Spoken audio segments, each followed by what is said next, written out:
Terima kasih rekan-rekan atas kunjungannya pada malam hari ini terkait dengan klien saya ditahan oleh Polda Metro Jaya padahal kasusnya sudah SP3 dan tulisannya pun sudah SP3 diberikan oleh Kapolri ke saya. Kapolri melalui Propam dan melalui Bareskrim, kemudian dikirimkan ke saya, dikirimkan juga ke Kapolda. Tapi klien saya ini sudah menang 9 kali di MK, final and banding, di Perdata juga begitu, di Tata Usaha Negara juga dia menang juga, di Selatan juga 2 kali dia digugat menang juga. Jadi tidak ada dia yang kalah. Tapi ini Polda Metro Jaya, Kejaksaan Tinggi DKI, langsung ke Jakarta Selatan, Kejaksaan Negeri, sama Pengadilan Jakarta Selatan bersekongkol. Jadi saya besok mau melaporkan, hakimnya juga besok saya laporkan itu membuat surat keterangan palsu atau akta palsu, yaitu melaporkan peristiwa yang lalu karena alasan itu dibikin oleh Kapolda Metro Jaya. Kita kalah katanya pra peradilan. Nah, kemudian saya mau melaporkan hakimnya karena hakimnya itu membuat keterangan-keterangan daripada ahli ini melampaui apa yang diterangkan di pengadilan, misalnya ABC, tapi di dalam putusan XYZ gitu. Jadi apa namanya itu melampaui yang diterangkan. Jadi kita besok mau laporkan hakimnya. Kemudian Senin yang lalu Dr. Iki Parida itu atau klien saya itu lagi sakit, dipaksa begitu, didorong-dorong pakai kursi roda, kemudian mau jatuh, didorong itu langsung begini, hampir kena kepalanya itu ke pecahan-pecahan apa itu jalanan itu. Kemudian di pengadilan dia bilang, kamu sakit apa bagaimana katanya? Saya sakit Pak katanya. Tapi tetap sidang. Jaksanya tetap membacakan sidang padahal orangnya lagi sakit. Nah, itu pelanggaran. Itulah kira-kira materi yang mau kita bongkar melalui media ini, karena pelakunya PT PH yang induknya itu perusahaan besar dari Surabaya. Jadi kita mau menggugat juga perdata yang kita rencana 200 triliun. Ya, itulah kira-kira topik kita. Bang, kayaknya yang waktu itu viral ibu yang marah-marah dan abang ada juga itu bukan? Beda. Iya. Itu sempat viral kan, Bang? Iya, karena ini saya janjikan ini sampai 14 juta yang nonton, 14 juta lebih. Nah, kemudian ini saya janjikan ini kan menjadi sampo kedua. Karena orang itu macam-macam, karena ibu ini sudah final and binding itu di Mahkamah Konstitusi, di Perdata juga final and binding karena apa namanya laporannya benar, tapi dikatakan oleh PN Jakarta Pusat apa namanya itu Polda Metro Jaya melakukan katanya sumpah palsu. Padahal sumpah palsu itu harus datang ke pengadilan orangnya, tapi dia tidak pernah datang ke pengadilan.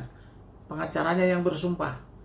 Nah, kemudian dia bilang mengajukan apa namanya itu surat palsu dari BPN dan dari Cipta Karya ya.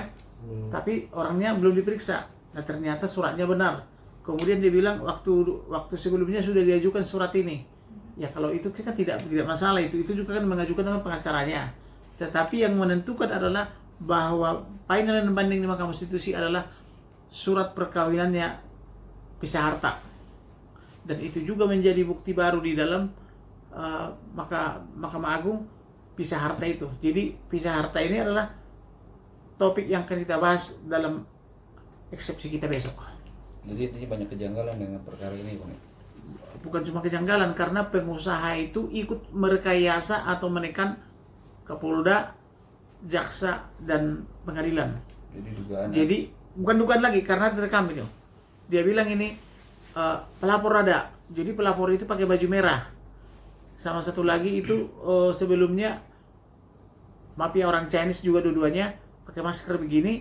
Tapi pas kita melapor di Polda, dia ikut-ikutan. Kita melapor di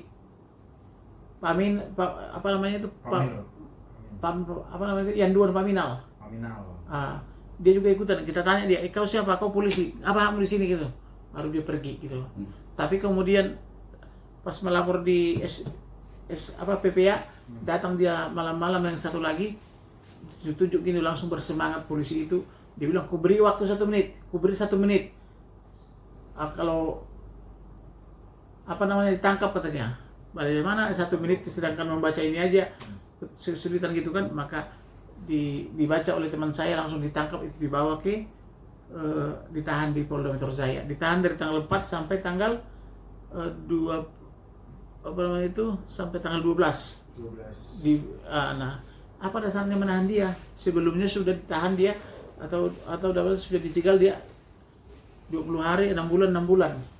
Nah, apalagi untuk SP P21 katanya, tapi kok ditahan di Polda Metro Jaya. Jadi kita suratilah Kapolri, Wakapolri, Kabar Reskrim dan semuanya yang kita surati, baru langsung dilimpah lagi ke Jakarta Selatan gitu. Saat ini klien abang sudah dibebaskan, Bang? Enggak dibebaskan. Masih ditahan sampai Masih ditahan. Makanya saya bilang, apa arti final and binding? Karena Mahkamah Konstitusi mengatakan putusannya sudah final and binding. Mahkamah Konstitusi itu Mahkamah Agung juga bilang final and binding. Jadi sudah 2 putusan, yaitu Mahkamah Konstitusi dan Mahkamah Agung. Besok itulah materi kita. Jadi waktu pas penangkapan mereka mengatakan ini atas kasus apa, Pak? Dia bilang. Ya atas kasus yang sudah SP3. Memberi keterangan palsu di bawah sumpah. Padahal dia datang ke pengadilan, yang datang ke pengacaranya. Jadi dia berjahat di situ, bersekongkol jahat. Dan pengacara itu udah kami laporkan di peradinya Luhut. Kemudian istrinya kami laporkan di peradinya Otto. Iya. Bang, ini yang dipertahankan sama klien abang ini soal harta juga ya, Bang? Berapa sih, Bang, kalau bisa diakumulasi? Dia beli apartemen itu 12 tahun lalu. Dia belinya cash 3 miliar 50 juta. Nah, tapi sampai hari ini belum diterima PPJB-nya, AJB maupun sertifikatnya. Harusnya kan dikasih aja karena sudah kalah di 9 kali kan, tapi sampai sekarang belum dikasih. Alasannya, Bang? Ya tidak mau jual kepada klien saya.